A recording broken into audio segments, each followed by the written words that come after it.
और ऐसे व्यक्ति को अगर गवर्नर बनाया जा रहा है, तो इस पर आपत्ति करने की कोई वजह आप समझ पा रहे हैं?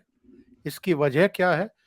या केवल ये वजह है कि मोदी सरकार ने एक मुस्लिम रिटायर्ड जस्टिस को ये सम्मानित पद दिया है? या ये वजह है कि साहब इन्होंने अयोध्या पर चूँकि सर्वसम्मत फैसला दिया था, उस पर अलग आवाज इनकी सुनाई नहीं पड़ी, जैसा कि शायद कुछ पॉलिटिकल पार्टियां चाहती थी, कुछ जमातें चाहती थी, इसलिए परेशानी है इन लोगों को। देखिए, अगर जैसा हमने कहा कि तीनों जजमेंट बहुत लॉजिकल थे। नजीर साहब ने सारे तथ्यों को देख के जो एक जस्टिस को करना चाहिए वो उन्होंने जस्टिस किया। अब अगर वो किसी और पॉइंट ऑफ व्यू को कंसीडर करते कि भाई मैं मुस्लिम हूं या पॉलिटिकल पार्टीज क्या सोचेंगी या लोग ये सोचेंगे कि आप मोदी साहब का फेवर कर रहे हो, तो मुझे लगता है कि एज ए न्यायाधीश वो न्याय नहीं कर पाते। तो एक तो जो उनके स्टैंड थे जिसकी हमने डिटेल में चर्चा करी, उनके तीनों के तीनों जो इंपॉर्टेंट थे, ऐसे सैकड़ों होंगे लेकिन तीन जो महत्वपूर्ण पिछले दिनों में जो इंपॉर्टेंट जजमेंट्स आए, रिसेंट जिसको हम कहेंगे 2017 से ही ये सुप्रीम कोर्ट में आए थे, और उसके बाद इन्होंने जब अगले पिछले 6 साल के अंदर जो निर्णय लिए उनमें तीन महत्वपूर्ण थे और तीनों देश की और समाज की भलाई में रहे। अब सवाल ये है कि इन्होंने डिसेंट वॉइस क्यों नहीं दिया, अलग बात क्यों नहीं करी।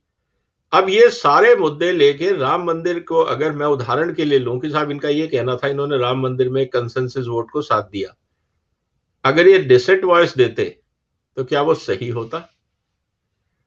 मैं इसमें एक थोड़ा सा पॉइंट डाइग्रेस कर रहा हूं सर।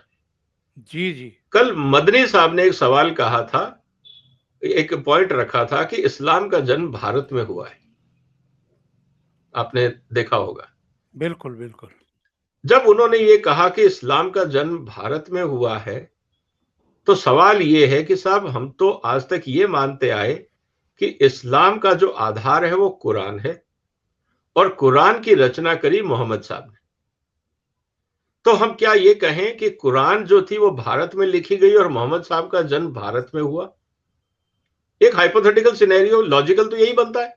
अगर कुरान का बिल्कुल। जन्म इस्लाम का जन्म अगर भारत में हुआ है, तो कुरान और मोहम्मद साहब दोनों भारत से ही उदय हुए होंगे इनका। अब सवाल ये आता है कि साहब मोहम्मद साहब का जन्म कहां हुआ था? अभी तो हम बात कर रहे थे कि राम का जन्म अयोध्या में हुआ, कृष्ण का जन्म मथुरा में हुआ। अब अगर इस्लाम का उदय या इस्लाम का जन्म भारत में हुआ, तो मोहम्मद साहब भारत के किस कोने में पैदा हुए थे? पहला सवाल। या सऊदी अरेबिया भारत का हिस्सा था? दूसरा आर्ग्यूमेंट। अब सवाल यह है कि क्या इस तथ्य को वो, क्योंकि एक इस्लामिक स्कॉलर भी हैं, एक तंजीम के सबसे बड़े पदाधिकारी भी हैं, तो हम उनके स्टेटमेंट को फेस वैल्यू में लेना चाहेंगे। हम उनकी नीयत पे या उनकी विचार पे या उनकी क्षमता पे या बौद्धिक क्षमता पे हम क्वेश्चन नहीं कर रहे। अगर आज इस बात का मुद्दा शुरू हो जाए सऊदी अरेबिया और भारत के बीच में कि साहब आप ये कैसे कह सकते हैं, और ये जवाब आए निकल के कि साहब आपके पास प्रमाण क्या है कि इस्लाम का जन्म भारत में हुआ था, तो फिर आप क्या करोगे? आप तथ्यों पे जाओगे, भाषाओं पे जाओगे, कुरान की रचना कहां हुई, फिर मक्का मदीना का संदर्भ कैसे आया, मक्का मदीना फिर हिंदुस्तान में क्यों नहीं है?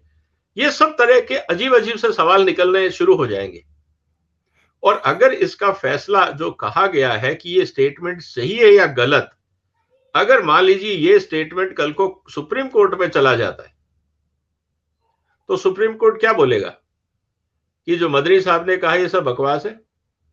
या सुप्रीम कोर्ट कहेगा ठीक है, अगर आपको लगता है कि बद्दी साहब का स्टेटमेंट सही है, तो फिर ये पता लगाया जाए कि कुरान और मोहम्मद साहब के भारत का कौन सा जिला या गांव से संबंध है। सही। तो फिर बहस होगी, मुद्दे आएंगे, एविडेंसेस आएंगे और उस बेस पे कोर्ट जजमेंट देगा। यही तो राम मंदिर के समय हुआ है, यही कृष्ण जन्मभूमि के समय होगा, यही जो बाकी संस्थाएं हैं या जो धार्मिक स्थल हैं जहां पे औरंगजेब ने तोड़फोड़ करी है, हकीकत वो सामने आएगी, चाहे वो वाराणसी का मंदिर हो। कहने का मतलब ये है सर कि अगर हम तथ्यों पे बात करते हैं तो नजीर साहब ने वही किया जो एक जज को करना चाहिए। अब अगर हम नजीर साहब को ये कहते हैं कि गवर्नर क्यों बनाया गया, तो 3 नए सवाल खड़े होते हैं। जी, जी। पहला सवाल ये खड़ा होता है कि क्या नजीर साहब कॉम्पिटेंट नहीं है गवर्नर बनने के लिए? वो हिंदुस्तान के सुप्रीम कोर्ट के जज बन सकते हैं, लेकिन वो गवर्नर नहीं बन सकते। तो क्या हम ये कह रहे हैं कि गवर्नर की कॉम्पिटेंसी सुप्रीम कोर्ट के जज से ज्यादा होनी चाहिए या ज्यादा होती है, और सुप्रीम कोर्ट के जो जजेस हैं दे आर नॉट कॉम्पिटेंट? क्या हम ये कह सकते हैं? पहला सवाल।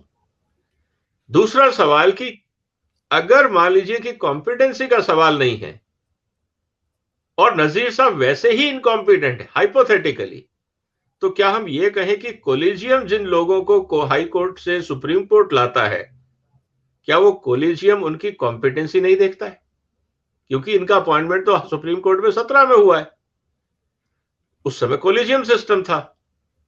तो क्या कोलिजियम ने गलती करी उनको सुप्रीम कोर्ट लाने में? क्या हम कोलिजियम की कैपेबिलिटी पे शक कर रहे हैं? दूसरा सवाल ये निकल के आता है। तीसरा, अगर जैसा मैंने शुरू में कहा था कि बीजेपी ने एक कॉम्पिटेंट आदमी को जो अभी रिटायर हुए सुप्रीम कोर्ट से, और उन्होंने एक पॉलिटिकल रिप्रेजेंटेशन के रूप में गवर्नर बनाया है, तो क्या बीजेपी को किसी मुस्लिम को गवर्नर नहीं बनाना चाहिए था? यह तीसरा सवाल निकल के आता है। अगर मान लीजिए वो नजीर साहब की जगह किसी और सुप्रीम कोर्ट के रिटायर्ड जज को गवर्नर बना देते, तो क्या सारा देश खुश रहता? और अगर उन्होंने एक मेजॉरिटी ना होके एक माइनॉरिटी कम्युनिटी के कॉम्पिटेंट आदमी को अगर गवर्नरशिप दे दी, तो क्या ये गुनाह हो गया? ये तीसरा सवाल निकल के आता है। चौथा सवाल निकल के ये आता है कि क्या हमें ये लगता है कि नजीर साहब जो रिटायर्ड सुप्रीम कोर्ट के जज हैं, वो उनकी क्रेडिबिलिटी पे हमको क्वेश्चन है कि वो एज ए गवर्नर अच्छा काम नहीं कर पाएंगे? कारण क्या है? सवाल यहां ये आता है कि जो लोग क्रिटिसाइज कर रहे हैं, क्या वो ये कारण बताएंगे कि क्या होना चाहिए था जो इस देश में सही होना था? तो ये एक अपने आप में मुद्दा है जिसके बारे में हमें सोचना।